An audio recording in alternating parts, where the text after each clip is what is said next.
Buenas tardes, bienvenidos. Mi nombre es Tomás Rodríguez, de Ediciones ACAL. En primer lugar, mil gracias a todos por acercaros a la Casa de la Política para debatir sobre un libro de política.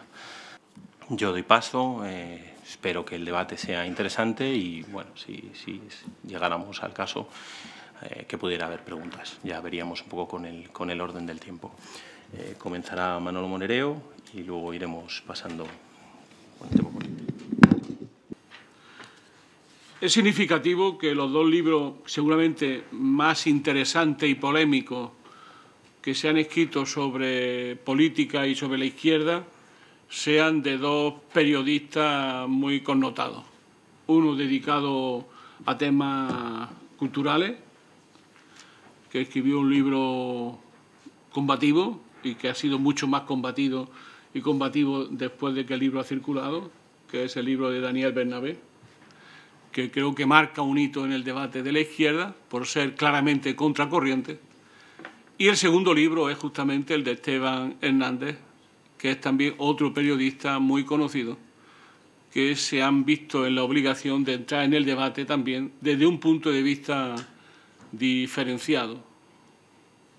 Yo creo que eso tiene mucha significación, que sean dos periodistas que se meten en temas poco trillados, complejos y desde un punto de vista muy diferenciado.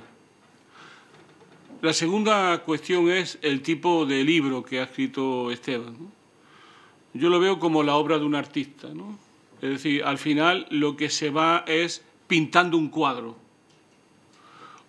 que ha salido, un cuadro dramático al final, ¿no? Complejo, dramático, pero donde se van acentuando las características de ese cuadro y lo vamos haciendo juntos el lector con el autor.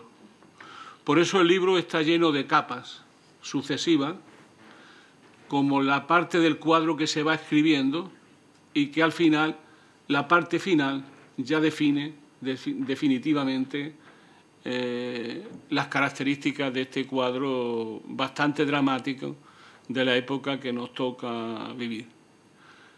Ya, de hecho, de que sea dramático, ya es un problema para el libro, porque el dramatismo rápidamente es desechado como catastrofismo y rápidamente es desechado el autor del mismo por no tener la suficiente visión de ver lo positivo que es nuestro mundo, ¿no? Y lo bien que va a pesar de todo, ¿no?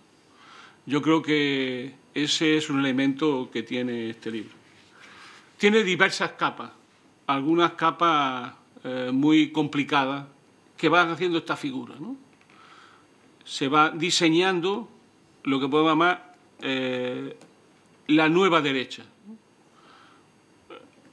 el conservadurismo nuevo y viejo en sus diferencias. A su vez se va diseñando también la izquierda.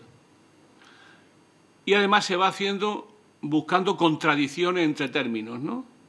Se habla de izquierda y derecha, se habla de conservadurismo, progresismo, se habla de revolución-reacción y se va poniendo en función de los contextos políticos y socioeconómicos en que se va haciendo. Es decir, cómo van cambiando, se va rompiendo la relación significante-significado y cómo se le van dando al significado, se le van dando nuevas proporciones, ¿no? Fundamentalmente porque hemos pasado en esta etapa política a algo que Marco D'Eramo hablaba cuando hablaba del populismo, ¿no? Cuando se habla del populismo no se está definiendo, se está insultando. Es una descalificación heterónoma, ¿no? Pues prácticamente hoy nos encontramos con la paradoja de que hay un anticomunismo enorme y sistemático y ya no hay comunistas. Ni en lo ideológico, ni prácticamente en lo ideológico es muy pequeño y en lo programático mucho menos. Sin embargo, el anticomunismo se convierte en una ideología de la época. Bolsonaro no podía haber ganado sin ese anticomunismo. Claro, llamar comunista al PT de Brasil supone una exageración histórica de enormes proporciones porque hemos sabido cómo ha gobernado. Pero no importa, ¿no? El descalificativo como definición, ¿no? Eres populista, eres conservador, eres de la izquierda reaccionaria. Todo eso va siendo una parte de nuestro lenguaje, una parte de nuestra significación política. Hay un segundo plano, ¿no?, del libro, ¿no?, que es la parte más dura del libro, pero que merece la pena discutirla, ¿no?, que es la parte analítica, ¿no?, que, para entendernos, se hace con mucha profundidad, más allá de lo que se supone que es el estilo periodístico. Es un análisis de fondo sobre las características del capitalismo que ha ido emergiendo desde que se decretó por la familia Clinton la globalización. Entonces vamos a ir siguiendo cómo en torno a esa globalización se van definiendo los mapas políticos y los alineamientos políticos. Entonces aparece una izquierda globalista y una izquierda antiglobalista. Aparece una derecha globalista y aparece una derecha antiglobalista. Y donde el fenómeno de la globalización define todos los campos, bajo una idea que en el libro aparece clara en diversas denominaciones, ¿no?, que es irreversible y buena. Esta falacia naturalista tan típica de nuestra política tiene mucha importancia, ¿no?, porque lo que se está diciendo no es que sea irreversible históricamente, que eso tiene siempre sus contradicciones. Lo que se está diciendo es que es bueno que sea irreversible. Con lo cual, cuando te alineas en ese campo, ya las posibilidades de salir de él es muy difícil, es muy complicado, es terriblemente complejo. Y, por tanto, hay ahí todo un análisis de este nuevo capitalismo desde varios puntos de vista. La segunda cuestión, que a mi juicio tiene mucha importancia del libro, es lo que podemos llamar la centralidad del poder. Desde la primera página a la última hay un análisis muy convincente de que vivimos no en sociedades desiguales, sino desiguales y asimétricas en el poder. Es decir, no todos tienen el mismo poder y la característica de la globalización es que las minorías dominantes, la plutocracia, la oligarquía financiera, es cada vez más predominante. Eso tiene, a mi juicio, una importancia tremenda, ¿no?, esta insistencia en el poder, que es un claroscuro, un trasfondo que hay detrás que no somos muchas veces capaces de captar, ¿no?, que es la importancia que tiene a la hora de la política este tema. Hay un cuarto tema, voy a ser muy breve, hay un cuarto tema que también, a mi juicio, influye mucho, que es lo que podemos llamar una contradicción que aparece en el cuadro con una figura, ¿no?, que es lo que podemos llamar la nueva derecha y los conservadores. Ahí hay una ruptura. Pero hay una ruptura epistemológica, epistémica, pero también una ruptura social y territorial. Social y territorial. Que el que mejor lo refleja son los chalecos amarillos franceses. ¿Qué quiero decir con esta figura, ¿no? Que es que el conservador que nosotros hemos visto tiene mucho que ver con aquello que decía Goethe, ¿no?, entre la injusticia y el desorden, ¿no? No dijo exactamente que prefiero la injusticia al desorden. Lo que vino a decir es que en el caso de conflicto estaría de acuerdo con una injusticia frente a un desorden general. Ese era el tipo de conservador que hemos vivido. Pero el problema de fondo es que la nueva derecha, la nueva élite globalitaria, son revolucionarias. Son casi los únicos revolucionarios que quedan ya en nuestra sociedad. Quieren acabar con el Estado, quieren acabar con las relaciones que hemos conocido entre la política y la sociedad, quieren acabar con las sociedades tal como la hemos conocido. Es decir, quieren redistribuir el poder de nuevo para los de arriba. Es decir, son revolucionarios. En un sentido profundo, contrarrevolucionarios y reaccionarios con respecto a la época anterior. Y, por tanto, aparece una cosa curiosa, ¿no?, que es una derecha mejor dicho, una derecha, sí, neoliberal y revolucionaria, que define a todos los demás, ¿no? Tú eres euroescéptico, eres conservador, eres de la izquierda reaccionaria, porque eliges si estás de acuerdo o no con la globalización y con sus normas. Que, por cierto, son ellos los que la han fijado. Entonces, todo lo que no sea eso, aparece la dictadura de lo políticamente correcto, que es lo que podemos llamar una forma de dominio disciplinaria del lenguaje, un discurso disciplinario, donde se define con claridad lo bueno y lo malo, lo posible y lo imposible, criminalizando al que lo ejerce. Si, por ejemplo, defiende el Estado-nación, defiende una democracia como autogobierno, defiende los derechos sociales y te opone a la globalización neoliberal, que es lo que predomina, eres izquierda reaccionaria. No, eres izquierda conservadora. Claro, algunos de nosotros, cuando nos dicen eso, en vez de devolverla, lo que hacemos es decir, pues sí, estamos de acuerdo. También somos reaccionarios, ¿sabes? Porque no somos de su mundo, somos de otro mundo, como siempre ha sido. Y por último, ya termino, ¿no? Y para terminar el rizo, hay un capítulo magistral del libro, que la primera vez que lo leí no me había fijado tanto, ahora sí, que es el capítulo sobre la lección de Maquiavelo, ¿no? Que yo considero que es el capítulo más importante del libro porque hace de perno entre lo interno y lo externo. Y ahí yo creo que estamos en un mundo totalmente ya diferente. Entra en lo que es la relación política y personal que tenemos los dos, que es la interpretación de la geopolítica mundial que estamos viviendo.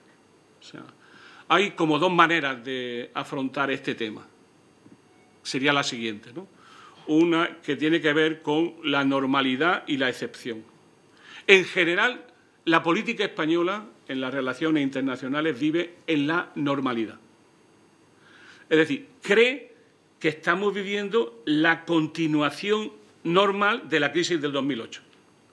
Oxfam se puede intentar hacer cada año un informe sobre cómo va el asunto y te das cuenta que hay rupturas permanentes y que cada vez las cosas son más graves, como los dos últimos informes que hizo Oxfam. Pero eso no tiene mayor problema. El problema más de fondo es ver cómo desde, al menos del 2008, estamos entrando en una excepción histórica. Y, por tanto, estamos viviendo en una crisis de enorme magnitud caracterizada fundamentalmente por una enorme transición geopolítica. Es decir, una transición geopolítica que, por primera vez desde la Segunda Guerra Mundial, por primera vez desde la caída del Imperio del Mal, como diría nuestro admirado Bush, desde esa caída hay una potencia que emerge y que le disputa la hegemonía a Estados Unidos. Y esa potencia es China. Y en torno a eso se está rearticulando todo el esquema mundial. Por ejemplo, ¿no?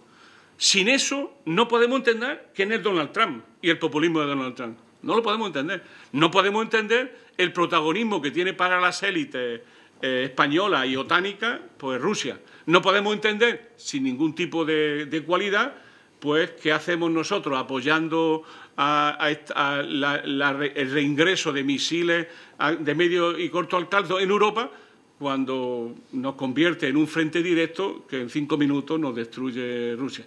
Es decir, estamos viviendo como si el mundo fuese el que hemos conocido y ya estamos en otro. Y ahí termina apareciendo lo que se llama la trampa de Tucídides. Es decir, ¿qué es lo que aparece ahí? La guerra como perspectiva histórica.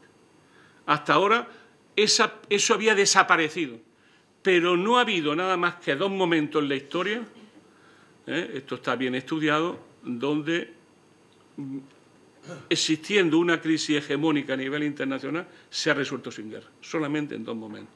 Uno de ellos, el más grande, porque la bipolaridad Rusia-Estados Unidos fue tan dura, esa bipolaridad, que se hizo con guerras, pero siempre en las periferias del sistema. Ahora el problema que tenemos delante es que la guerra retorna, estamos viviendo una revolución en los asuntos militares de grandes dimensiones, estamos viviendo un problema de rearme enorme, estamos viviendo un ascenso de nuevo de los presupuestos militares. Es decir, nos estamos preparando para una nueva etapa donde Estados Unidos va a intentar impedir, cueste lo que cueste, que haya una potencia que le pueda hacer sombra y que pueda discutir sus dictados. Eso es lo que estamos viviendo históricamente. Y eso cambia, por eso es tan importante el capítulo sobre Maquiavelo, eso cambia fundamentalmente las relaciones entre lo interno y lo externo. Si vamos a un conflicto mundial, entre comillas, en una transición geopolítica, ¿cómo pueden vivir las sociedades eso que viene? Lo pueden vivir como un sesgo autoritario, con personajes providenciales que le dan a eso una justificación populista, entre comillas, o también con un nuevo consenso entre las élites y la sociedad. Entonces, eso será seguramente el gran problema, el gran debate que tendremos en el futuro. Por eso, nada más que con estos temas que simplemente le apunto, creo que tenemos materia para discutir el libro de Esteban, no solo hoy, sino creo que durante algunos días. Muchas gracias. Buenas tardes. Muchas gracias, Esteban, por invitarme a esta presentación de tu libro, por invitarme a una mesa en la que estoy como ponente y no como moderadora, que es lo que me sale automáticamente, hacerle preguntas a Monereo, ¿no? Trataré de estar a la altura después de una exposición por parte de mis compañeros de mesa que se dedican a la reflexión de los temas que propone el libro y no, en mi caso, que soy una observadora de los temas que propone el libro y de lo que le pasa a la gente que vive lo que propone el libro, ¿no? Una observadora, es verdad que he tenido la suerte de estar siempre en atalayas muy privilegiadas, primero en Televisión Española y ahora en la SER, para observar lo que pasa, pero no dejo de ser una observadora. Por eso agradezco tanto libros como este de Esteban, que tienen la valentía de ponerse a teorizar en mitad del camino, ¿no? Arrollados todavía por la corriente, porque efectivamente estamos en transición, estamos en un mundo incierto, yo no sé si en un tiempo pervertido, pero en un tiempo incierto claramente, estamos en mitad de esa corriente, no sabemos dónde desembocará esto, qué será la izquierda y qué será la derecha al final de este periodo de transición, y él tiene la valentía de dar un paso atrás, ponerse 50 centímetros detrás de la primera línea en la que trabajamos siempre en lo urgente los periodistas, primero para abordar con profundidad y muy documentado asuntos que están en sus artículos, ¿no? y que viene tocando a lo largo del último tiempo, y hacerlo mientras está ocurriendo, que es para mí impagable. Para mí impagable, porque yo me hago preguntas todos los días y libros como este, además de todas esas capas que describía Monereo, que tienen mucha carga de profundidad y que sirven como referencia para mucho tiempo, es un libro de consulta para gente como yo, que trabajamos con esta materia prima cotidianamente y desde la urgencia. Tiene una cualidad, Esteban, que a mí me gusta mucho, y es que mira de frente el tiempo que nos toca vivir. Cuando lo leía me acordaba de 3 momentos concretos de la última década, ¿no? El primero, Sarkozy en el G20 de diciembre del 8, diciendo que había que refundar el capitalismo, ¿no? Ha pasado una década ya y efectivamente lo que ha hecho Donald Trump es levantar las pocas cautelas, las mínimas cautelas que se le pusieron de control a Wall Street y volver a donde estábamos, solo que multiplicado. Otro momento, la aparición del 15M, yo estaba en Televisión Española, y el desconcierto general que padecimos todos, que no lo vimos venir en los medios de comunicación, la mayoría no lo vimos venir, nos sorprendió, y el ataque de pánico que vivieron los 2 partidos tradicionales con un movimiento que parecía que lo cuestionaba todo, pero que no entendían tampoco. Yo tengo grabadas 2 o 3 conversaciones de gente que decía, no tienen un corpus ideológico, no tienen respuesta para los problemas que denuncian. Claro, yo les decía, ¿y qué respuesta tiene el Fondo Monetario Internacional? ¿Y qué respuesta está teniendo el Banco Mundial? ¿Y qué respuesta le ha dado la Troika? O sea, le pedían a quienes estaban en la calle simplemente expresando la indignación una respuesta que los organismos multilaterales del capitalismo no había conseguido dar, ¿no? Lo siguiente que viví fue, si tienen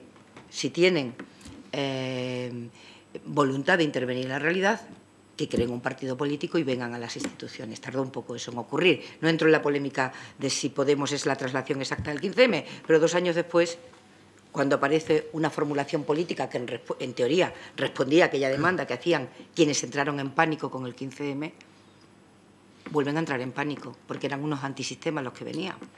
Entonces le decíamos a algunos periodistas, pero le decíamos a los partidos tradicionales, a quienes estaban en pánico, pero son unos antisistemas de un sistema que habéis dejado morir vosotros por acción o por omisión.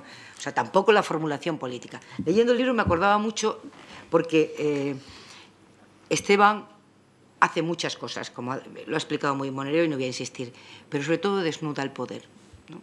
Desnuda siempre dónde está el poder. Y eso es lo esencial para entender lo que nos pasa, ¿no? Y para, en algún momento, si es que se encuentra una manera de intervenir en la realidad que haga posible combatir la desigualdad, solo se podrá hacer desde la perspectiva de saber claramente quién tiene el poder, ¿no? Y eso está en el libro. Eso, casi cada capítulo empieza o encuentras en medio una reflexión de dónde está el poder, ¿no? Desde dónde se toman las decisiones. Y otra cosa que me recuerda mucho el libro y que fue lo que me acercó a Esteban desde el periodismo, ¿no? Los periodistas tenemos cubiertos habitualmente una serie de áreas temáticas perfectamente cubiertas, y además me parece bien que estén perfectamente cubiertas. Me pasaba cuando trabajaba en televisión española y era en la SER, ¿no? Ninguna duda sobre que tenemos toda la información al día y la mejor agenda de teléfonos en la carpeta LGTBI. Ninguna duda de que tenemos una agenda de teléfono magnífica y la última hora en la carpeta violencia de género. Ninguna duda que tenemos magnífica agenda de teléfono y carpeta repleta de actualidad a propósito de los refugiados. Y hace mucho tiempo que yo decía en las redacciones en las que trabajaba, ¿y lo que le pasa a todos los que están en la carpeta por igual? ¿Qué pasa con lo que le pasa a todos los que están en cada una de las carpetas? ¿Qué tienen en común? Los que están, que es donde están las mayorías, ¿no? Yo he trabajado siempre en medios mayoritarios, en medios con audiencia muy mayoritaria, ¿no? ¿Qué tienen en común? Hubo un momento, en lo peor de la crisis, de las consecuencias de la crisis del 2008, en que lo que tenían en común, que eran las condiciones materiales de su vida, obviamente, unos servicios públicos recortados, unos salarios estancados o decreciendo y los productos básicos de consumo con los precios elevándose. Hubo un momento en que en lo peor de la crisis, en lo peor de las consecuencias de la crisis financiera del 2008, lo material se puso en primer plano en los medios en general. Pero en cuanto pasó el momento de pico, o de lo que se consideraba un pico, volvimos a colocar a la gente y volvieron las carpetas de una manera, yo creo que incluso más arrolladora que en los años precedentes, ¿no? Carpeta LGTB, la carpeta violencia de género, la carpeta refugiados, como si lo otro hubiera desaparecido, ¿no? El tiempo nos viene demostrando y los informes nos demuestran que no solo no ha desaparecido, que no era una crisis como las que habíamos afrontado otras en la historia, ¿no? Que bajas para volver a donde estaba, no, es que era estación término, veníamos aquí. Veníamos a la desregularización absoluta, a la desigualdad creciendo, que es otra cosa que deja muy claro el libro y con miradas muy desde muchos puntos de vista, ¿no? Veníamos aquí, nos traían aquí, y es aquí donde hay que buscar la salida. Yo no me voy a entretener mucho más. Decía, volvieron las carpetas de una manera muy cerrada y fue evidente en la campaña de Hillary Clinton, ¿no? La campaña de Hillary Clinton que gana Donald Trump era evidente. Había muchos observadores que decíamos la suma de todas las minorías no le va a dar la mayoría. Tuvo una mayoría de voto popular, pero por los pelos. La suma de las mayorías Yo no sabía interpretar entonces todavía, ¿no?, bien el fenómeno que arrancaba con Trump y que también explica, yéndose sin miedo, mirando de frente nuestro tiempo, Esteban, sin prejuicios, sin temores, sin cargar contra quienes toman decisiones de voto que no entendemos o no compartimos, sino simplemente tratando de entender, porque eso se produce. Cuando aquella campaña de Hillary fracasa y Trump tiene ese éxito arrollador, no entendía las cosas que ahora entiendo y que libros como este ayudan a comprender perfectamente. Pero parecía evidente que faltaba algo en la ecuación, igual que en mi obsesión en las redacciones con las carpetas pasaba en la campaña de Hillary Clinton, ¿no? La suma de las minorías, mujeres, negros, no le va a dar la mayoría. ¿Dónde está aquello que tiene que ver con toda la gente? Yo, en esa polémica que sé que es conocida por la mayoría y que tiene que ver con el libro, con el pensamiento de Elías, con el libro Aquí en España de Bernabé, yo no soy de las que creen que las identidades no son relevantes. Creo que las identidades son relevantes, muy relevantes. Y no creo que se pueda establecer una línea entre aquello que afecta a la clase y aquello que afecta a la identidad. Yo creo que perfectamente se pueden cruzar en el camino y elaborar un pensamiento que las incluya. Pero sí es verdad que si algo me acercó mucho a Esteban y que el libro profundiza sin complejos, sin miedos, sin prejuicios, con mucha libertad, es esta cuestión, ¿no? Cómo las identidades, cómo la suma de las minorías interactúan con aquello que nos pasa a todos los que no tenemos el poder, claro. A los que tienen el poder ya sabemos qué les pasa. Pues esto es todo. Muchas gracias. Yo creo que el libro confirma la razón por la que un día te acabé escribiendo a casi puerta fría para que nos tomáramos café y ya van varios, ¿no? Y no solo café. Y es que mucho de lo que leemos en forma de pues, ensayos, libros, finalmente es casi todo reciclado, ¿no? Puede estar muy bien reciclado y muy bien reempaquetado, con una buena escritura, pero no es fácil encontrar un pensamiento propio nuevo, en el fondo y en la forma. Y este libro tiene pensamiento propio. Y creo que es uno de los valores, más allá de ese pensamiento que es, pero es uno de esos valores iniciales, ¿no? Por lo tanto, es muy recomendable desde ahí. Es de una lectura fácil, aunque es muy inquietante. Creo que los que lo hemos leído no sales precisamente muy esperanzado, sales más con desasosiego, pero lo es porque refleja una digamos, realidad que es la que nos encontramos, ¿no? Y esa sociedad que está avanzando a un ritmo fuerte, a la mayor concentración de poder que se ha conocido en toda la historia, ¿no? Y hay algunos momentos en la historia de una concentración fuerte, ¿no? Y en manos de esa élite económica, y esto visto desde la mirada económica, pero también desde la cultural y de la geopolítica. Debe ser interesante para cualquier ciudadano que esté viendo cómo su espacio de decisión se va reduciendo y como la incertidumbre aumenta, ¿no? Y estáis bastantes jóvenes aquí, creo que es especialmente interesante para la gente joven, ¿no? O que está viendo cómo la UE se va debilitando frente a esos poderes de los que Manolo hablaba. Por lo tanto, es interesante para todas y todos, ¿no? A mí me ha resultado enriquecedor por 4 motivos, ¿no? Luego podré decir alguna cosa más sobre el eje de desigualdad, pero justo es el hecho de que esté abordado con el eje de la desigualdad y de la desigualdad económico-social como principal vector, ¿no? Que también es el marco por el que trabajamos desde Oxfam Intermón. En nuestra misión de lucha contra la pobreza lo hacemos enfrentando las desigualdades y de una forma muy, muy especial la desigualdad económica, esa que finalmente nos acaba afectando a todos, ¿no? Y lo hace desde la raíz y no desde los síntomas, desde las consecuencias, que hace falta mirarlas también, sino desde la raíz, que es la captura primero y la extracción luego de rentas y de poder de las personas, de los colectivos, de las instituciones, de los pueblos, en beneficio de una pequeña élite económica. No nos olvidemos que la captura de ese poder es para capturar rentas, finalmente. O sea, que finalmente estamos hablando de la ultra riqueza, de la gran riqueza, de la que, por cierto, por suerte, se está hablando más en estos últimos meses, casi diría, ¿no? Por parte de algunas figuras algo más relevantes en la arena internacional. Aunque tiene formas innovadoras, se asienta y reproduce esas formas de extracción que vemos y que todavía existen y que han sido históricas, pero que se producen y que estamos viéndolas en nuestro trabajo, de extracción de recursos naturales, de tierra, de agua, de acaparamiento, de rentas, de una forma más clásica y más dura, como ha sido en los últimos siglos y sigue siéndolo en estos últimos años.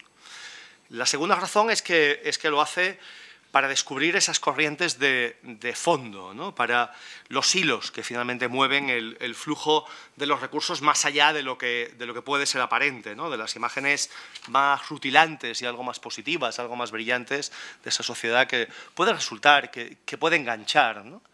Para dar muchas pistas de cómo se está organizando ese capitalismo de plataforma, con una base tecnológica fuerte, que se hace monopólico en la mediación, no en balde. La lista Forbes de las personas más ricas finalmente está encabezada por Jeff Bezos, el propietario, el principal accionista de Amazon, cuando lo estuvo por ultra ricos más clásicos, como podrían ser Amancio Ortega o Carlos Slim, o hasta Bill Gates, ¿no? Ahora es el capitalismo. Y es la persona más rica de toda la historia de la humanidad, que no sabe qué hacer con su dinero y que por eso está haciendo viajes para el espacio, porque ya no sabe qué hacer. Ese capitalismo muy tecnológico, pero con una base en el capitalismo financiero global, que es realmente quien cuenta con ese mayor, digamos, poder.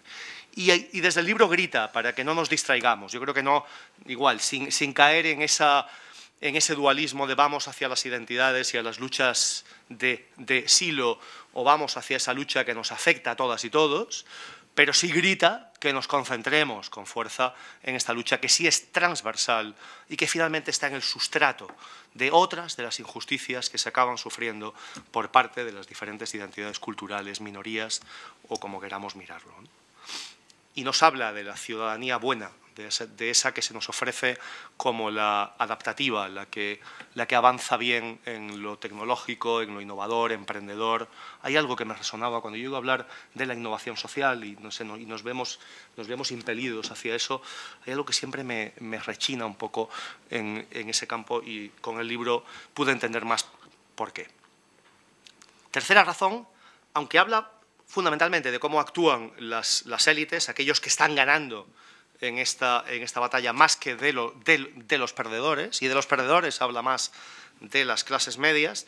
Por obvias razones, a mí sí me ha conectado con la población con la que trabajamos y con las gentes con las que tenemos programas o por las que luchamos desde Oxfam, ¿no? Me habla de las 617.000 familias españolas que no tienen ningún ingreso, 16.500 más que en el último año, con los millones de jóvenes africanos que no tienen ninguna expectativa, con las mujeres latinoamericanas que tanto aquí como allí se ocupan de los cuidados, la última etapa en el empleo. Y el libro apunta con mucha crudeza a un sistema claro que dice que ya no se pueden adaptar, que para el poder ya son prescindibles, que son descartables, que apenas retienen valor que pueda ser extraído, que ya son desposeídos. O en todo caso, son útiles para lo que estamos viendo cada vez con una intensidad mayor, que es el conflicto de pobres contra pobres. Ese en el que solamente pueden perder los propios pobres y del que sale siempre indemne esa élite extractiva. Finalmente, el último punto, no es un libro esperanzador, y de esto quizá podemos hablar luego, ¿no? De aquellas luchas con las que puede conectar y las resistencias, ¿no? Pero sí es un libro que nos corresponsabiliza, ¿no? como ciudadanos, y nos corresponsabiliza en nuestros hábitos, en el consumo, y bueno, añadiríamos algunas esperanzas a esas luchas, ¿no? Pero la corresponsabilidad está. Uno de los privilegios que mi puesto tiene es que puedo visitar países, que puedo conectar con causas, con muchas organizaciones que están en plena lucha, ¿no? Y en Oxfam lo que solemos decir es que el poder de la gente puede desafiar a la gente en el poder.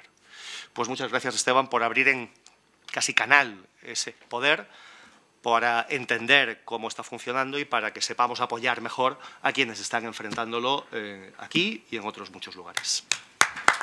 Pues muchas gracias a Manolo por la invitación, a Pepa y a Chema por estar aquí y por sus palabras, Y muchas gracias también por haber recogido de una manera tan precisa el contenido del libro, ¿no? No quiero insistir en él, tampoco voy a explicar, no os voy a resumir, ¿no?, de qué va el libro, pues ya lo han hecho ellos.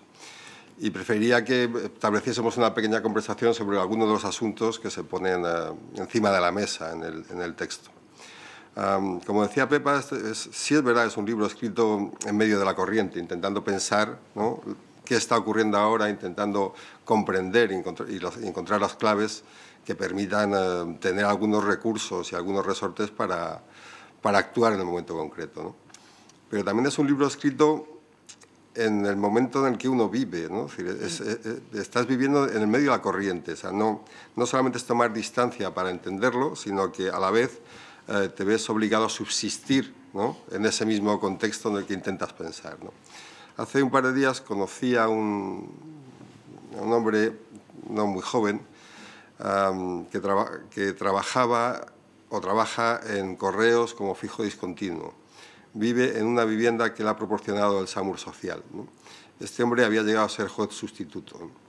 Y me acordé de un conocido, ¿no?, que también trabajaba en correos como fijo discontinuo y que había tenido un cargo relativamente relevante en el mundo de la publicidad, ¿no?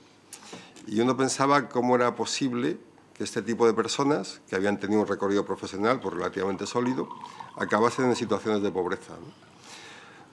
La desigualdad tiene que ver con esto. O sea, cuando hablamos de desigualdad pensamos en términos en los que hay gente que tiene más dinero que otra, más posibilidades que otra, ¿no?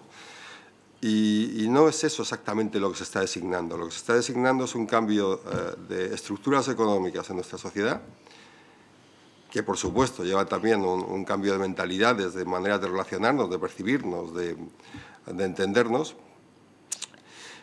que está absolutamente basado en ese proceso de desposesión, ¿no?, y de falta de oportunidades vitales para la mayoría de la población, ¿no?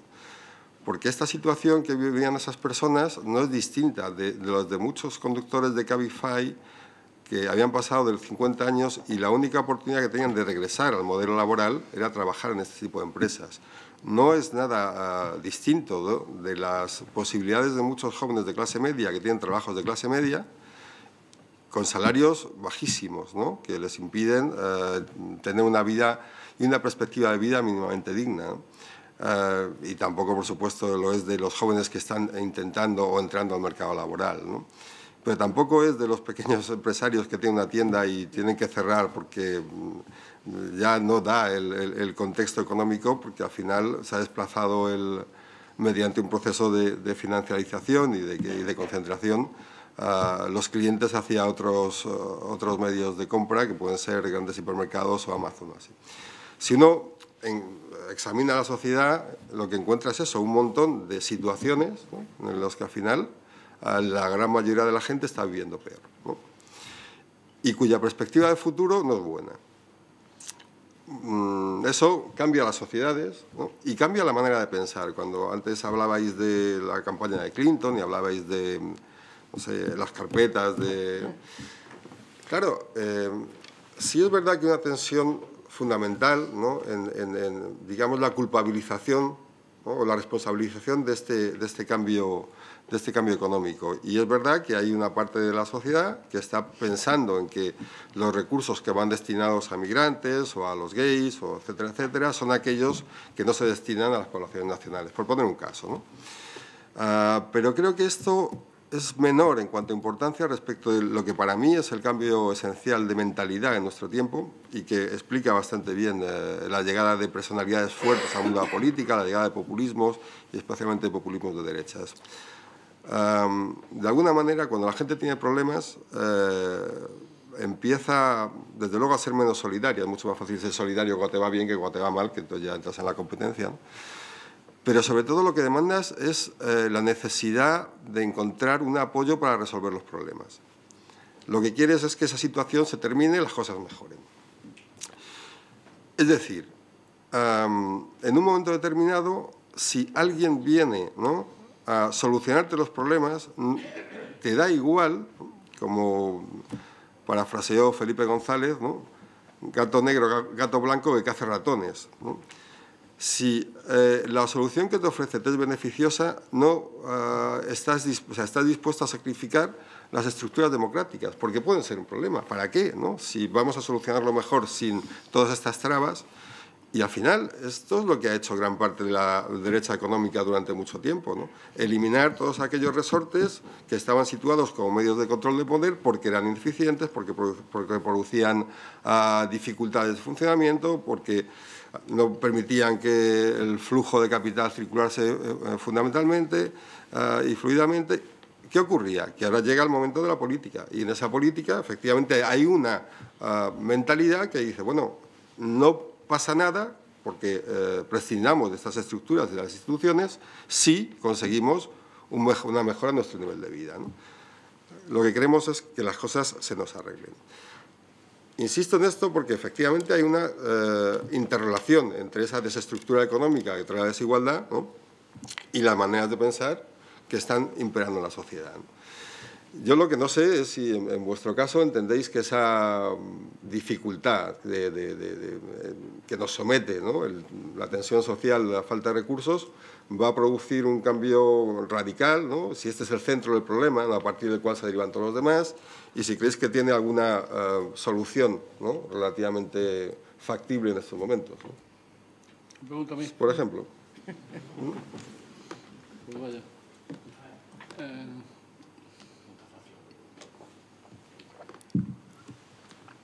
Yo antes he hablado de una derecha revolucionaria, ¿no?, de élites revolucionarias, ¿no?, que están dispuestos a transformar radicalmente nuestra sociedad y que generan una nueva división, ¿no?, entre ganadores de esa globalización y perdedores de esa globalización. Gulli lo ha estudiado muy bien en Francia, cómo esa diferenciación es una diferenciación estructural, económica, social y territorial, crecientemente territorial. Pero el problema de eso, ¿cuál es? El problema de eso es el tipo de sociedades que genera. La clave para esta revolución neoliberal globalitaria es la producción del miedo. Es decir, de ahí es donde chocan con el conservadurismo, ¿no?, y fuertemente, y con las estructuras comunitarias, sin las cuales el capitalismo no podría existir. ¿Por qué digo esto? Porque lo que se está produciendo es que, conforme avanza ese proceso y se ve que segrega y no integra, se produce lo que algunos hemos llamado el momento Polanyi, hablando de Karl Polanyi. Lo que se produce es una reacción de la sociedad frente al mercado autorregulado, frente a ese mercado nuevo que se quiere imponer. ¿Y qué es lo que la sociedad está defendiendo en todas partes, por igual en Europa? Primero, protección. Segundo, seguridad. Y tercero, orden.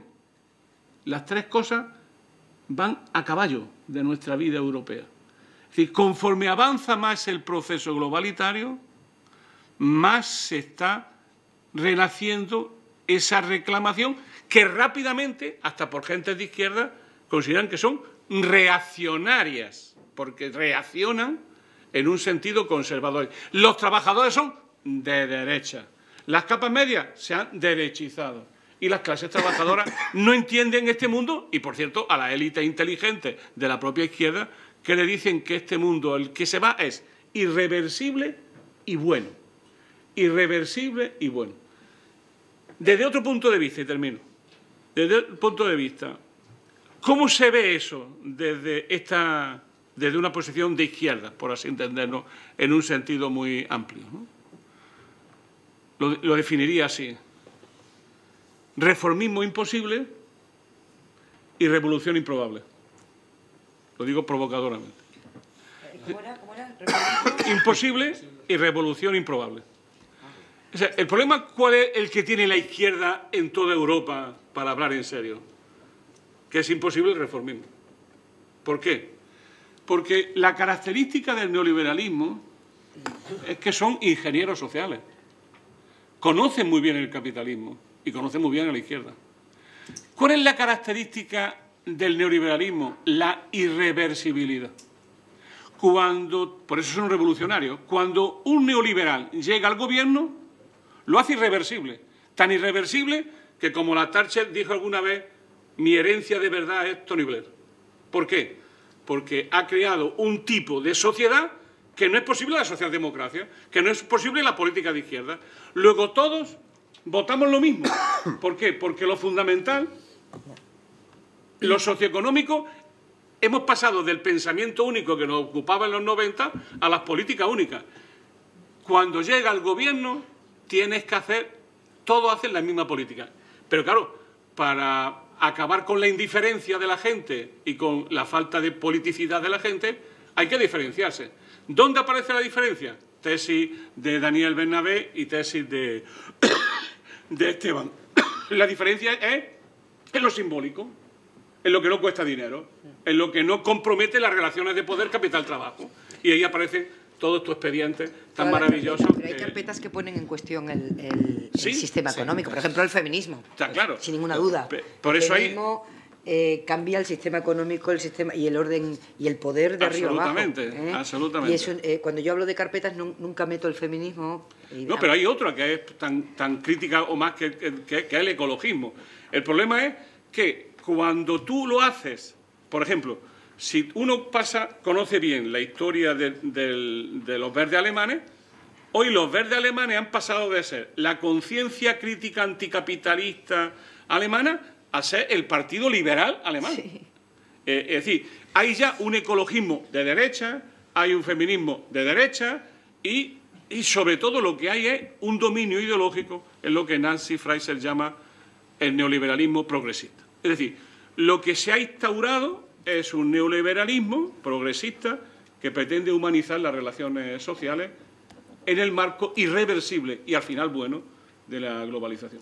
Por cogerlo por lo último que planteaba Monereo, ¿no? Yo creo que los dos movimientos realmente transversales que hay ahora mismo son el feminismo y el ecologismo, y por eso tienen esa respuesta multitudinaria que otros no tienen, ¿no? Por cogerlo por ahí. Pero creo que lo que Esteban planteaba es si al final las sociedades occidentales están abocadas a la pregunta ¿democracia para qué? ¿No? ¿Democracia para qué? Sí, todos tenemos mucha fe en la democracia si me resuelve la vida. Yo recuerdo en lo peor de nuestra crisis, no hay que mirar muy lejos porque nuestra profesión fue devastadora, gente con el mismo talento que yo, la misma carrera que yo y el mismo esfuerzo que yo, que se quedó de la noche a la mañana en una situación de absoluta precariedad. Y los primeros amigos que se fueron por primera vez en su vida en la generación acolchada de los 80, que crecimos en la democratización del acceso a la universidad, las primeras normas redistributivas españolas. Mis amigos de mi edad que se iban al paro, cuando volvían de firmar, mucho más que el shock y el impacto de verte efectivamente abocado a una situación, luego fue peor, porque luego perdieron el derecho al subsidio y acabaron algunos sobreviviendo gracias a las cajas de resistencia de los amigos y de la familia. Pero bueno, yo recuerdo que lo que más me impactaba al principio es que cuando volvían los primeros meses de firmar, decían que se sentían muy solitos. Es que me acuerdo perfectamente. Qué solita está la gente en la cola del paro, en la cola de la Oficina Pública de Empleo. Me lo dijeron 2 o 3 hombres aguerridos, amigos de toda la vida, ¿no? Qué solita está la gente, qué solo me he sentido. Unai Sordo se enfadó mucho un día que le dije dónde estaban los sindicatos. O sea, ¿qué hacían los sindicatos? Mientras estaba la gente sola, desconcertada y abocada a la inseguridad y a la incertidumbre absoluta, con su vida hecha añico en las colas del paro. ¿Por qué sentían esa soledad? Que no era solo instrumental de alguien que te acompaña a resolver el formulario que no sabes hacerlo. No solo era eso, ¿no?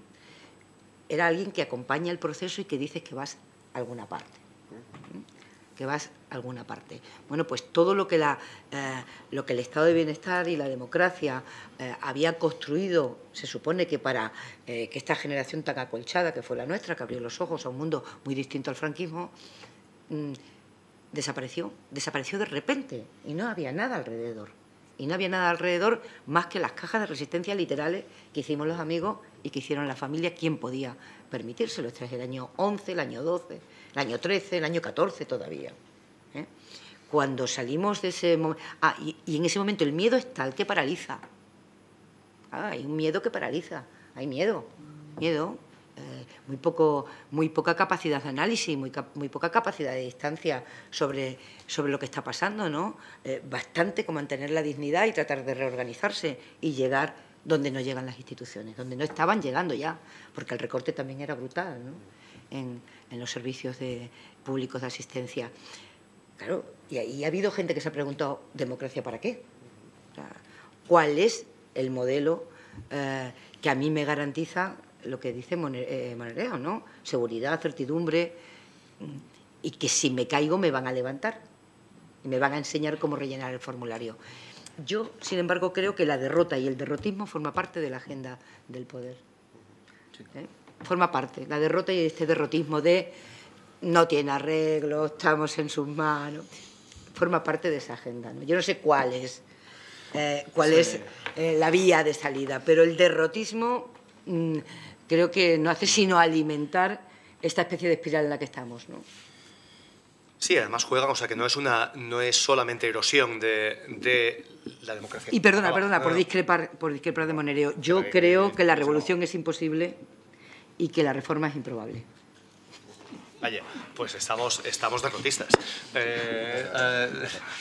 Yo creo que ambas cosas siguen siendo posibles. Me acabo de tirar un auténtico triple, pero ese sería... Estás tirando un triple y buscando agua. Y buscando agua, efectivamente, con una piscina vacía. O sea, hay los tres apuntes que quería decir de lo que planteaba Esteban y de lo que decíais.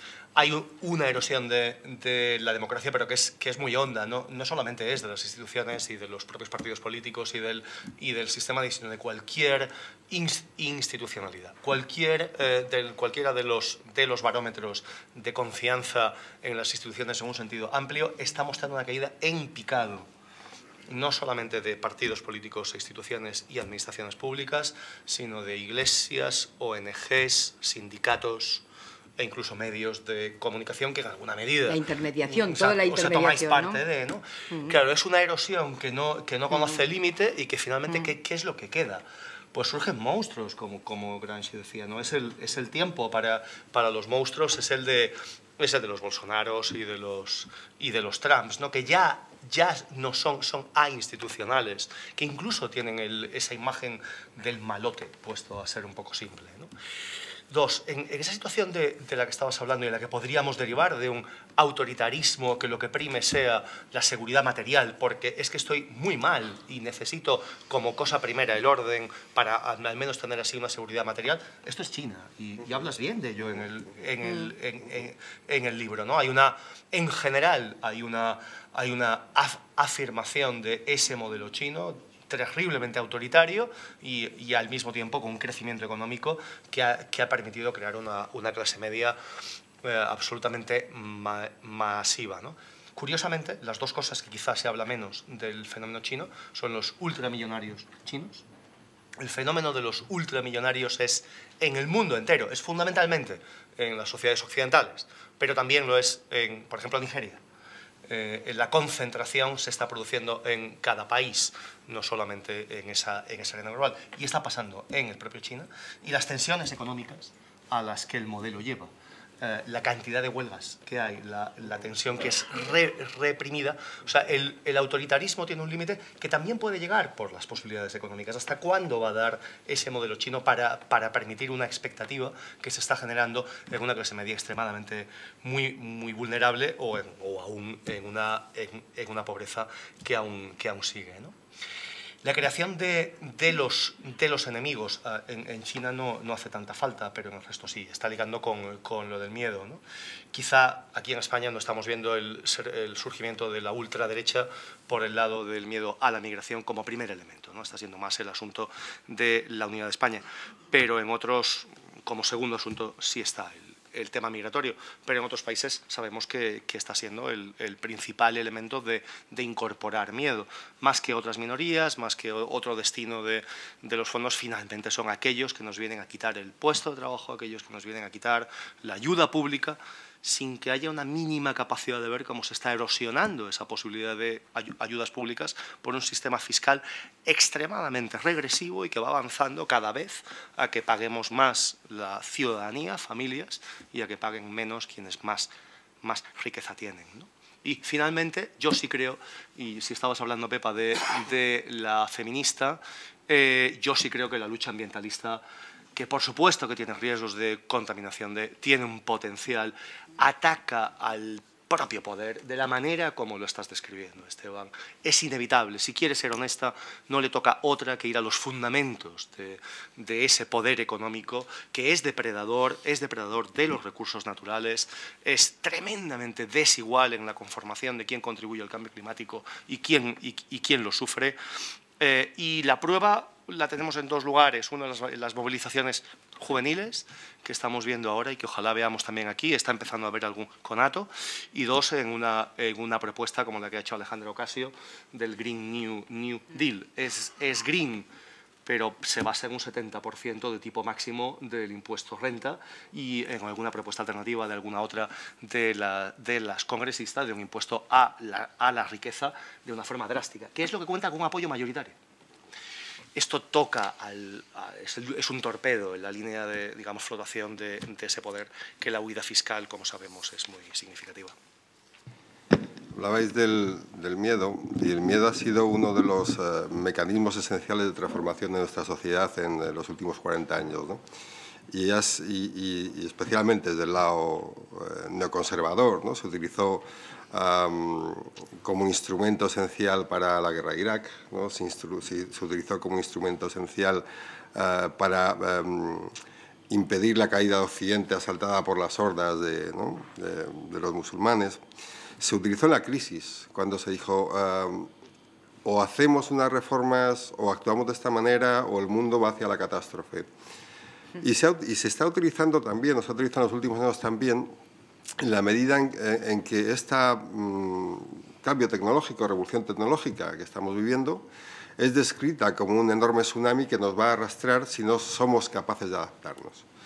Claro, esto obliga bueno, especialmente a la gente más joven, pero también a la adulta, ¿no? Bueno, antes había un idioma, tengo que saber dos, tenía un máster, tengo que tener dos. Es decir, tengo que empujar, ¿no?, mucho más para lograr tener un futuro bueno, ¿no?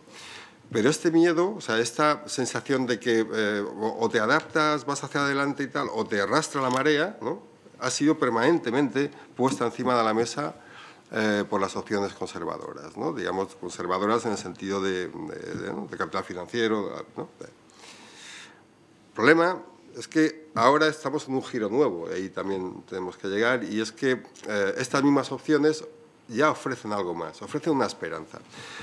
Cuando hablas de los refugiados, de los inmigrantes y tal, no son el elemento que nos asusta, ¿no?, sino son aquello de lo que debemos desprendernos para que nos vaya bien. La esperanza que ellos formulan es: somos un país grande, tenemos grandes posibilidades, tenemos recursos, somos inteligentes. Bueno, vamos a juntarnos, ¿no?, y vamos a eliminar aquello que está haciendo que la sociedad funcione mal. Bueno, la migración puede ser una de estas cosas, como mecanismo explicativo, Europa puede ser otra de estas cosas, ¿no? Pero el trasfondo del asunto es, nos va a ir estupendamente si nos libramos de lo sobrante. Estos sobrantes pueden ser las instituciones, estos sobrantes pueden ser los mismos progresistas, ¿no?, que tienen la culpa de todo esto. Estos sobrantes pueden ser lo que queramos, ¿no?, pero ofrecen una esperanza.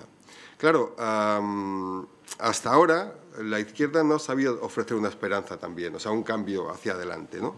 Y en parte creo que por lo que comentaba Manolo, es decir, hay una serie de valores, por ejemplo la seguridad, que siempre ha tenido un peso negativo en ese entorno.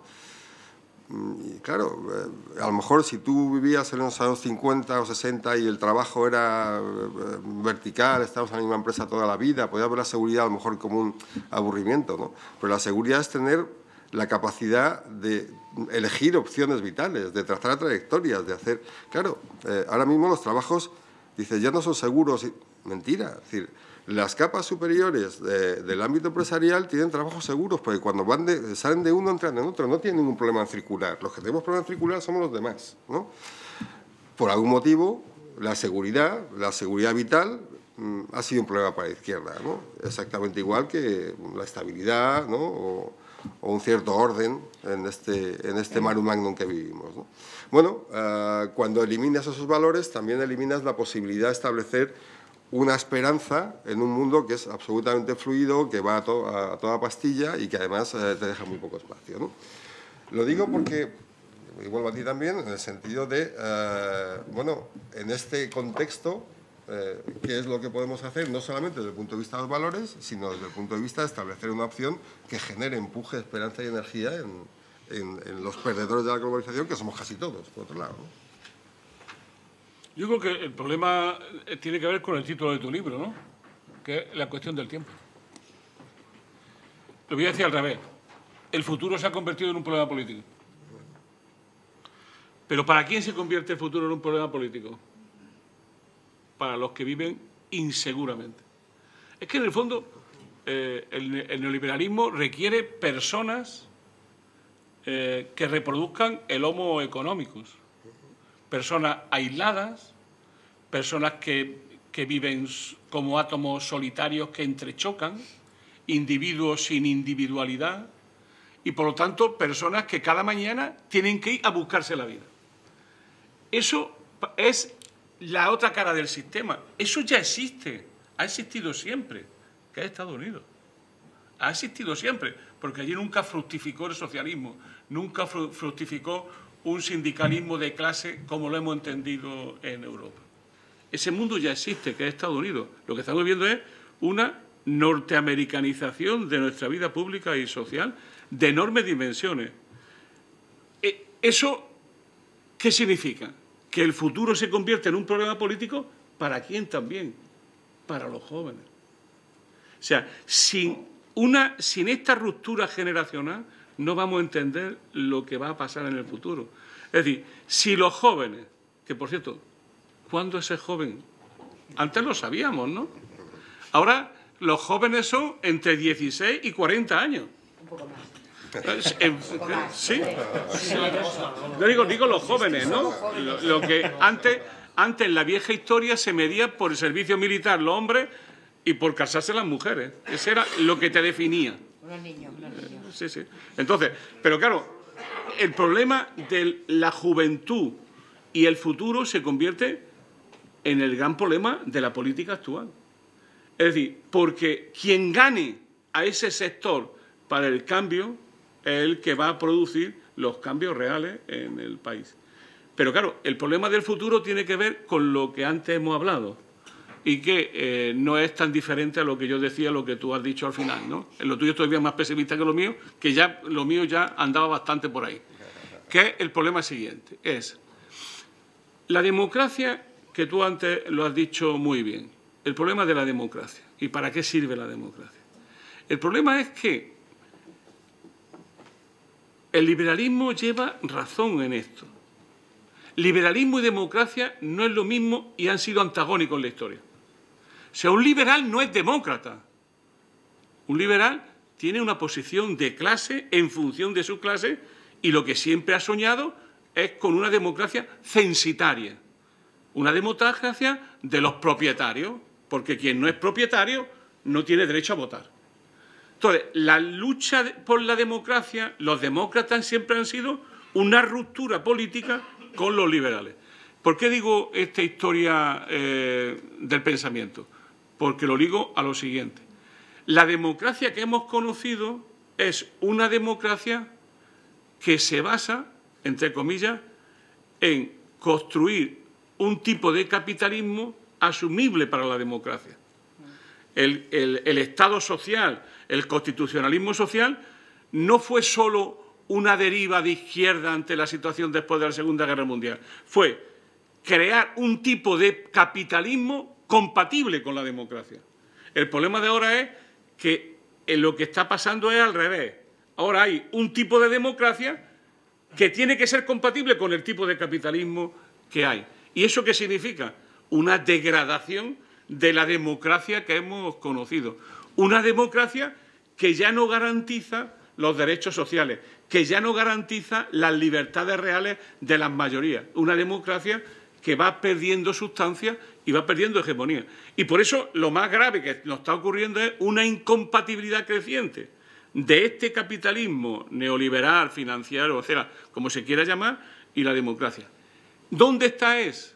Pues construir una esperanza concreta, como diría Ernest Bloch, esa esperanza concreta es mover un resorte, un imaginario. Y ese imaginario no es otro que un nuevo proyecto de país. Y un país en el que merezca la pena vivir, donde quepamos todos y donde se construya una sociedad de hombres y mujeres libres e iguales. Claro, ese que es un proyecto de sociedad alternativo y de una nueva relación entre la democracia y la economía, pues es en estas condiciones rupturista. ¿Y por qué es rupturista? Cuando hace 20 años lo defendíamos todos.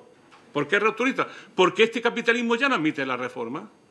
Este capitalismo ya no acepta los programas socialdemocráticos o de izquierda de hacía 20 años. No solamente no lo acepta, sino que los considera terribles. Una negación de la negación. Desde esa perspectiva, como además la revolución parece improbable, o sea, imposible, en tu caso, pues entonces, ¿qué te queda sino que el populismo y las derechas avancen impetuosamente hacia nuestra derrota final? Y es que la esperanza se construye en el conflicto, la esperanza se construye en la lucha frente a enemigos de la propia democracia. Pero eso no se hace defendiendo esta parcelita de democracia que nos hemos convertido, sino en una nueva democracia, en un nuevo orden, en una nueva seguridad, en una nueva relación de la gente con la política. Y eso sin meterle mano a los poderes económicos y mediáticos, no creo que sea factible. Mira, por provocar, porque la política, nos tenemos que ir ya, ¿no? Así solo provoco. Porque yo sí creo que la política es verdad que tiene que resolver la vida material, pero tiene que poner un sueño 50 centímetros por delante de los pies de la gente. Tienes que, como mínimo, fíjate, soy prudente, 50 centímetros, pero un sueño, una esperanza, vamos a algún sitio, ¿no? Formamos parte de algo. ¿Con qué ingredientes se apuntala la democracia que hace 20 años considerábamos, en fin, el espacio común? El espacio común. ¿Con qué ingredientes? Pues supongo que alguno habéis leído el artículo de esta semana de Santi Alba. Claro, sí. ¿Vale? Pues con el capitalismo pragmático, el marxismo ilustrado, el feminismo humanista, el ecologismo realista y el Papa Francisco. Bueno, se pueden discutir algunos ingredientes, ¿no?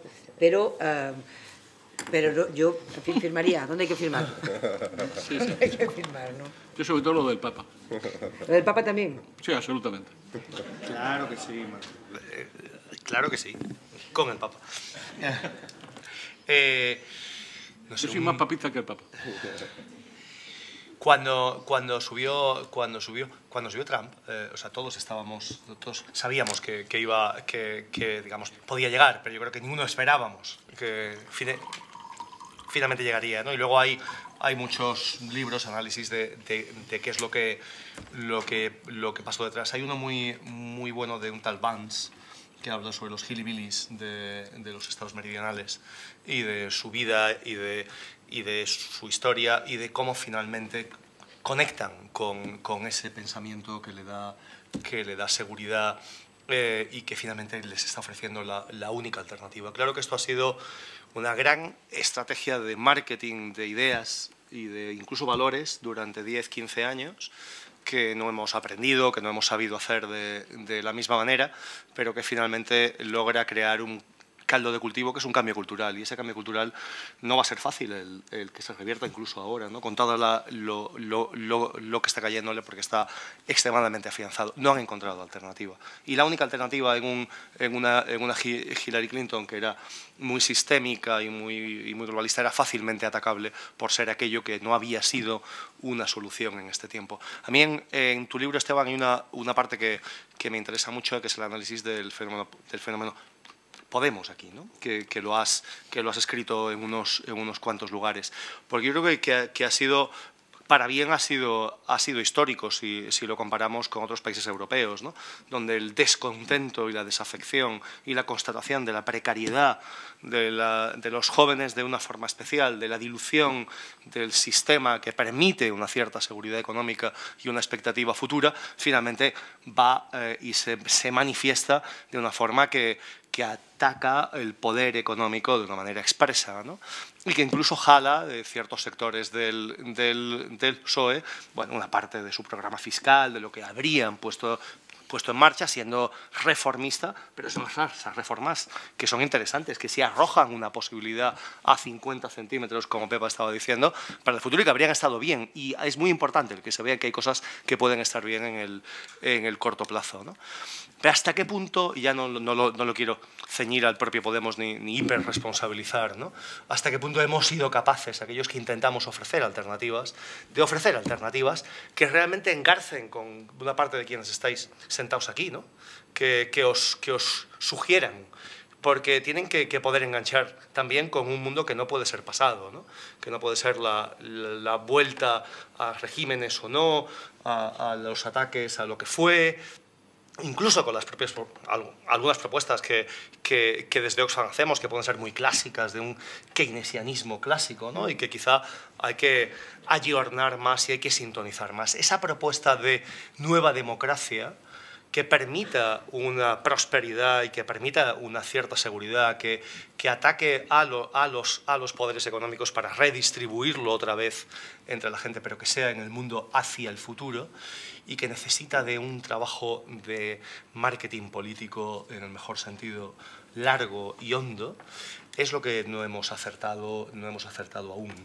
Acabaremos llegando a ella antes del conflicto o tras el conflicto, pues confiemos llegar antes. Hace mucho tiempo que nadie está pensando en la izquierda, ¿eh? Esto no es nuevo, ¿no? Y ha abandonado espacios.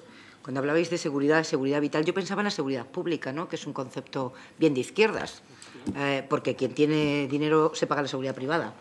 Y yo recuerdo que llegué a Madrid en los años 90, procedente de Sevilla, para una campaña electoral municipal, y me asombraba el pudor con el que la izquierda abordaba el tema de la seguridad en los barrios.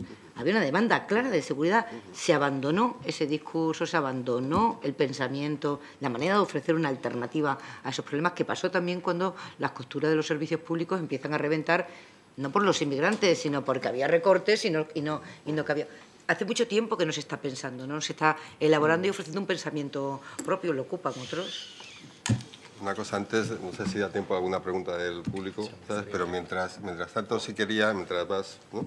Sí quería que abordásemos un tema, aunque sea mínimamente el de Europa, ¿no? La Unión Europea, porque parece que es la gran potencia perdedora en este instante, ¿no? Cuando tú decías, bueno, hay que trazar una alternativa, el problema es quién, ¿no? Entonces, Europa parecía el lugar idóneo para trazar este tipo de recorridos, y sin embargo cada vez tiene menos peso, menos presencia, y además está interiormente fracturada entre distintas posiciones, ¿no? O sea, no parece que tenga un buen futuro, pero va a subsistir de esta manera, vamos a ver cambios, va a ser un actor principal en el motor del futuro. Si quieres empezamos por ti, Chema. O sea, yo ahí sí soy muy pesimista, desafortunadamente, ¿no? Pero lo que estamos viendo es una grandísima erosión y no parece que tenga final, y es muy estratégica, con una intencionalidad, con un apoyo desde atrás. Quiero decir, Salvini quizás es el caso que estamos siguiendo más y el que se ve con una claridad mayor, ¿no? La mezcla de un nacionalismo muy fuerte, muy autoritario, con un enemigo, con más de un enemigo, pero con un par de enemigos, digamos, en el lado migratorio y en el lado de la propia Europa, y con una conexión que está formando un frente anti-europeo dentro de la propia Unión.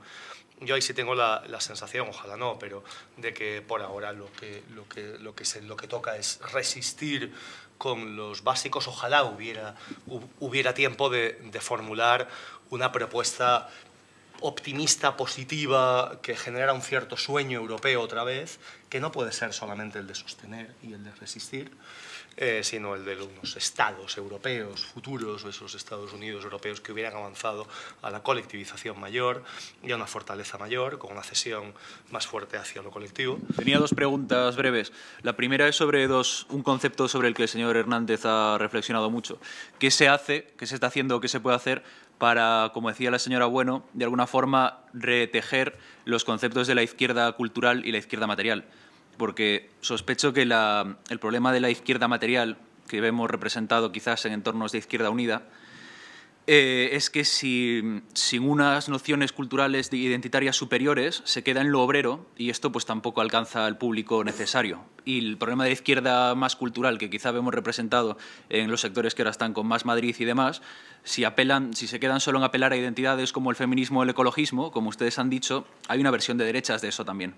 No basta según una versión material de ello, ¿no? ¿Qué se puede hacer para reunir ambas, que parece que se necesitan mutuamente, pero parece que se están separando cada vez más?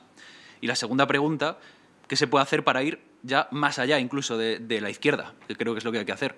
Porque estas elecciones se plantean como que hay que competir por los votos de la izquierda con el PSOE, porque luego hay tres derechas. Pero es que también hay que competir por sectores tradicionalmente que votan al PP, y hemos visto que están luchando contra el neoliberalismo, como son el taxi o como son los pensionistas. Hay que competir con ciudadanos, con el sector de la gente progresista que está ofendida por la ferocidad de los independentistas catalanes. Hay que competir incluso por los votantes de Vox que están votando descontento, sin más. ¿Y qué se puede hacer? Decía el señor Monereo que es ridículo un anticomunismo sin comunistas. ¿Y cómo es ridículo es un antifascismo sin fascistas? Que dice que un partido neoliberal, atlantista e islamófobo es fascismo. Yo como politólogo primero que veo así. Y finalmente, para resumir, ¿qué se puede hacer para hacer lo que dice el artículo de Santi Alba? Somos revolucionarios en lo económico, reformistas en lo político, pero ¿y lo conservador en lo antropológico qué? ¿Cómo hacemos eso? ¿Qué se está haciendo en eso? Observo, como decía el señor Monereo, que el neoliberalismo progresista es un veneno que el capitalismo infiltra en lo progresista. El único anticapitalismo, se me ocurre, por lo tanto, es meter un antídoto en lo que es conservador, en las cosas, digamos, tradicionales, como son el gremio, las familias, el patriotismo, ¿no? Son mis preguntas. Creo que los discursos son simétricos en la izquierda y la derecha en este sentido. Por ejemplo, del mismo modo que las izquierdas cuando gobiernan, en general no hacen políticas de izquierdas, las derechas cuando gobiernan tampoco hacen políticas culturales de derechas, ¿no? Entonces tú puedes jugar con el aborto o puedes jugar con el divorcio, pero el PP no va a prohibir el aborto y no va a prohibir el divorcio cuando gobierne. Entonces está atizando un poco a sus bases para recuperar votos o evitar perderlos con Vox, pero no hay ninguna intención obvia en lo cultural de cambio real, ¿no? Exactamente igual que con la izquierda gobierna lo material. Creo que la interrelación entre una cosa y otra ha sido como un largo de la historia. Es decir, en el momento que las sociedades han generado nuevas estructuras económicas, han generado nuevos valores. Y ahora mismo, en los últimos años, todo esto de la innovación, de la adaptación, la flexibilidad y tal y cual, ¿no? El tipo de consumo ligado a una imagen de sí, todo esto es un valor, ¿no? Que tiene que ver con un cambio de modelo económico también, un cambio de estructura económica, ¿no? Con lo cual es imposible desligarlo tal cual, ¿no? Lo que se ha criticado de una manera muy evidente es eso, ¿no? El centrarse en una serie de parcelas que evitan, o sea, que por un lado lo que han hecho ha sido borrar lo material del mapa como si no existiera, ¿no? Y como si además eso fuera especialmente eficaz a la hora de generar consensos en la sociedad y ganar elecciones, lo cual hemos visto que no ocurre, ¿no? Bueno, pues si uno quiere realmente trazar una opción política que tenga recorrido y que pueda sentarse, tienes que saber cuáles son las bases estructurales económicas de tu sociedad, a quién perjudica, a quién benefician, ¿no? Y establecer unos valores, ¿no?, que vayan defendiendo lo antropológico, ¿no?, y atacando aquello que lo destruye, ¿no? Entonces, podríamos detallarlo, ¿vale? Pero nos llevaría tiempo. Pero digo, al final estamos en un tipo de capitalismo que está deteriorando de manera sustancial muchas de las necesidades que el ser humano tiene. O sea, hay que defenderlas y esos son valores, ¿no? Estamos en un sistema económico que está desestructurando y dualizando radicalmente la sociedad. Eso no puede ser, ¿no? Lo que decía Santiago en el artículo tenga que ver con esto. Quiero decir, sí, no es tan difícil, no es tan difícil, ¿no? Lo que sí es difícil es intentar tejer una estrategia cuando vas permanentemente un paso por detrás de los cambios sociales que se producen. El cambio que se ha producido ahora ha venido instigado por Trump, el Brexit, etcétera, etcétera. Este cambio revolucionario, ¿no? Nos lleva con la lengua afuera persiguiendo lo que van haciendo. Y cuando llegamos está en el siguiente paso. Bueno, habría que adelantarse, ¿no? Insisto, eso, sin conocer la sociedad, sin conocer la estructura material y sin conocer las aspiraciones, deseos, ¿no? De las necesidades de la gente, ¿no? Es muy complicado, ¿sabes? Yo creo que el error de la izquierda... Yo voy a hacer ahora 48 años que ingresé en el PC. Y esto que voy a decir, en mi cultura política está establecido desde que llegué al PC. O sea, imagínate, ¿no? Una vida, ¿no? Yo creo que nuestro problema realmente de la izquierda es España. No hemos sido capaces de disputarle a la derecha España, su destino, su futuro, sus cualidades, su esencia.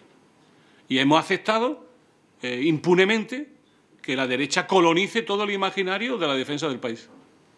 Por eso, para mí, la clave siempre de ahora y mucho más después del surgimiento y desarrollo de Podemos y de Unidos Podemos es que no hemos sido capaces, Unidos Podemos, y lo vamos a pagar claramente, yo lo creo, de haber definido un proyecto de país alternativo al existente y no habérselo disputado a la derecha. Y yo creo que ahí está nuestro problema. Luego, en el tema de la Constitución, todo eso es más discutible. Eso es más discutible porque se puede defender la Constitución y proponer su cambio. Yo estoy plenamente convencido que la alternativa no es que me quede como estoy o la ruptura constitucional. Porque no me voy a quedar como estoy. Lo que se va es ir degradando Hay un capítulo muy bonito del libro, entre normas y la realidad, que escribe muy bien Esteban, ¿no? Que no es jurista, pero los juristas lo sentimos rápidamente, ¿no? Es decir, la Constitución es parte de la realidad, no es un papel, como decía Lasalle, pero puede terminar convirtiéndose en un papel.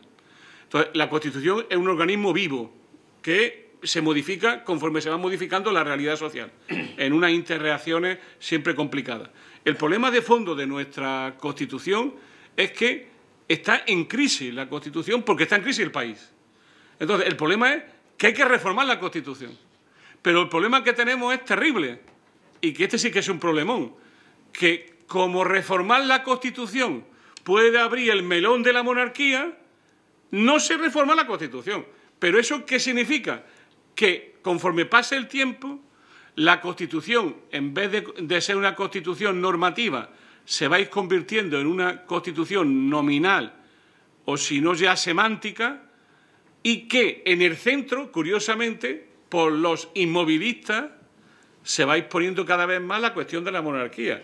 Porque si la monarquía se añade a una Constitución en crisis que cada vez representa menos al país, pues habrá un problemita con la monarquía, por mucho que este monarca lo quiera eludir. Entonces, para mí, la clave está ahí. Es decir, ¿dónde yo pondría el acento? En que hace falta una izquierda patriótica que sea capaz de defender la patria, que es España. No puedo estar más de acuerdo, ¿eh? Hay que partir de la base de que hay una parte de la izquierda que no dice España.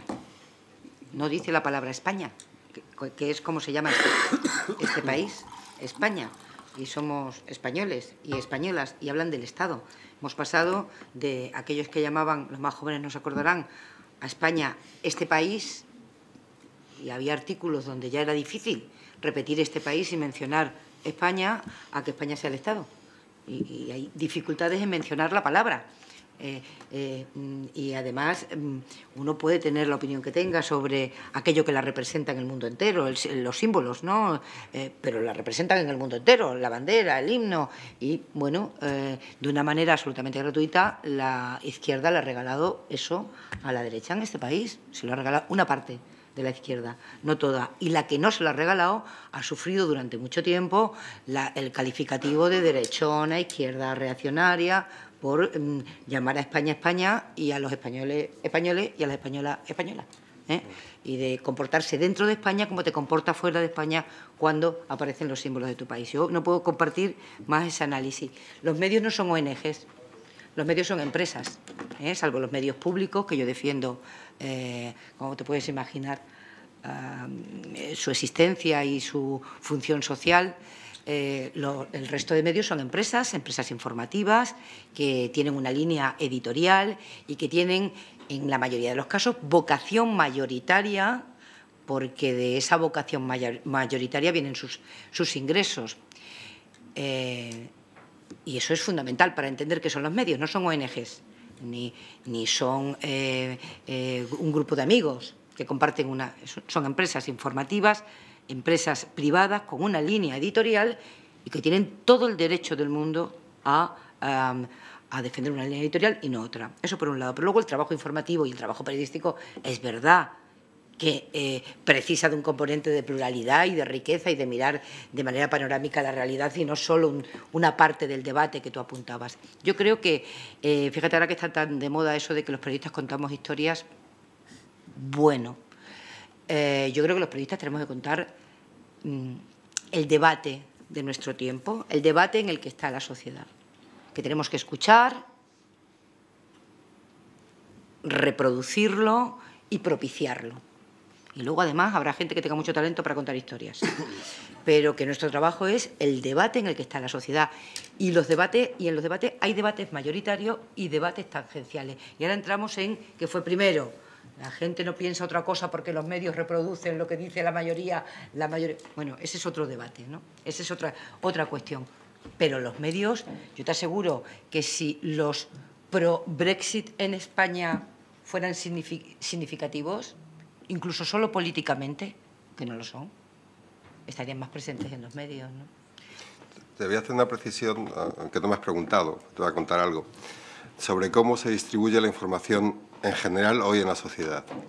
Y la realidad es que en los medios de comunicación, las noticias más leídas no las deciden los medios, las deciden Google, a veces Facebook, ¿no? Y a veces agregadores.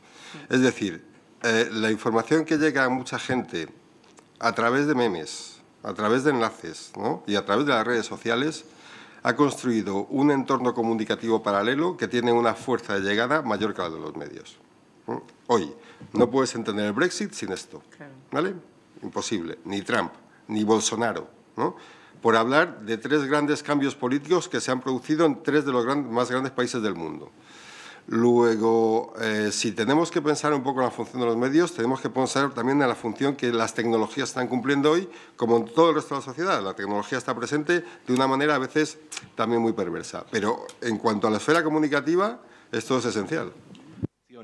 Mi pregunta para el panel es cómo podrían definir la diferencia entre el nacionalpopulismo de izquierda y el nacionalpopulismo de derecha, y si acaso realmente creen que la hipótesis nacionalpopulista es la solución a la destrucción de Europa, cuando en mi opinión es precisamente el precipitador de lo que está sucediendo. Gracias. Nacionalpopulismo de izquierda hay muy poco en Europa y muy minoritario. ¿Y qué es lo que reflejan más bien? Un vacío. ¿Y cuál es el vacío que refleja el nacionalpopulismo? El vacío del socialismo. Es decir, la agenda socialista ha desaparecido de la izquierda, por razones que son muy diversas de comprender, pero los conflictos sociales siguen existiendo. O sea, la lucha de clases puede no tener, entre comillas, sujeto ni hasta objeto, pero el conflicto social es parte de nuestra vida. Y la gente, como decía Amar, toma conciencia de los conflictos sociales en la ideología. Y en esa ideología, pues aparece eso que despectivamente se llama populismo de izquierda. Pero el populismo de derecha es de fuerte tradición europea. Es tan tradicional europeo como cualquier otra ideología. Por cierto, en Hungría, enormemente, desde Horthy para acá. Y en la política húngara. ¿Y qué es la característica que tiene este populismo? Una reacción frente a la globalización neoliberal. Esa reacción no necesariamente tiene por qué ser crítica con el capitalismo, sino que refleja, por ejemplo, una contradicción que es clave en el nacionalismo húngaro, pero también polaco. ¿Qué hacemos con Rusia? Es decir, el problema geopolítico central de Europa es que se ha dividido en dos periferias y en un centro, la periferia del sur y la periferia del este, y el nacionalismo del este, guste o no guste, es un nacionalismo marcado por la oposición a Rusia. Y eso además lo hace pues muy beligerante con cualquier tipo de política de alianza con Rusia. Pero eso refleja una ideología que ha sido tradicionalmente muy fuerte en los países del este, un nacionalismo fortísimo, como en el caso de Polonia, muy arraigado como el catalán y el vasco con la Iglesia católica, muy arraigado con la esencia del país. Y luego una cosa pequeñita sobre la identidad. Nadie puede vivir sin identidad. Antropológicamente tenemos una identidad. Otra cosa es que la identidad sea compleja, contradictoria, plural. Y otra cosa es que la lucha por la identidad es una lucha de la política. Es decir, nosotros, por ejemplo, ¿no?, que nos consideramos patriotas, en mi concepto de patriotismo es contrario al nacionalismo. Sin embargo, el nacionalismo no es comprensible sin el patriotismo. Yo soy un patriota porque yo amo a mi país, porque es un país que me da libertades. Si no, no lo amaría. Pero para un nacionalista hay una esencia de la patria que es inconmensurable y omnisciente, que está por ahí y que las traicionamos cada 2 o 3 por día, ¿no? Entonces, nosotros, la gente como nosotros, somos patriotas. ¿Cuál es nuestra identidad que queremos construir? Pues la identidad de un patriota español republicano que cree en las libertades, que cree en el autogobierno de las poblaciones. Fíjate si eso es identidad. Ahora bien, esa identidad tiene algo que ver con un nacionalismo excluyente que dice que el diverso es mi contrario y mi hostis. Eso ya es una cosa que no somos. Por tanto, yo creo que hay un nacional popular, que diría Antonio Gramsci, que es donde yo me sitúo políticamente. Yo estoy en una estrategia nacional popular que responde a un punto de vista de las clases mayoritarias del país y defiendo mi España, pero una España de verdad, y además, como soy del Madrid, tengo todavía mucho más mérito. Sobre el problema que tenemos, en mi caso, los jóvenes, a la hora de encontrar un trabajo realmente competitivo que nos pueda ayudar a desarrollar todas nuestras habilidades que tenemos tanto ocultas como visibles en el mundo laboral y apoyar en la sociedad, y a cómo volver o intentar conseguir que España vuelva a ser competitiva no solo en nivel europeo, sino también a nivel internacional. Muchas gracias.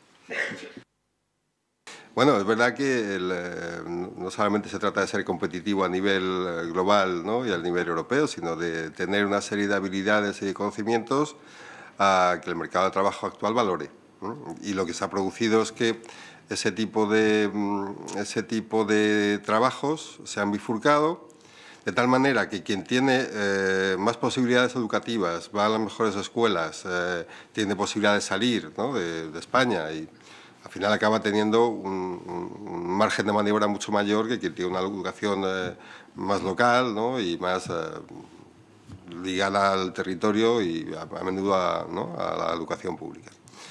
Ese es el entorno general, ¿vale? Entonces, para los jóvenes, ahora mismo, si las cosas no cambian, la situación va a ser difícil, ¿no? ¿Eso significa que no hay opciones? No, no. Quiero decir, obviamente cada cual intenta buscar un camino, ¿no?, recorrer un camino para encontrar una salida, ¿no? Y la salida, y al final todos salimos adelante, quiero decir que es así, ¿no? Implica un plus de esfuerzo, implica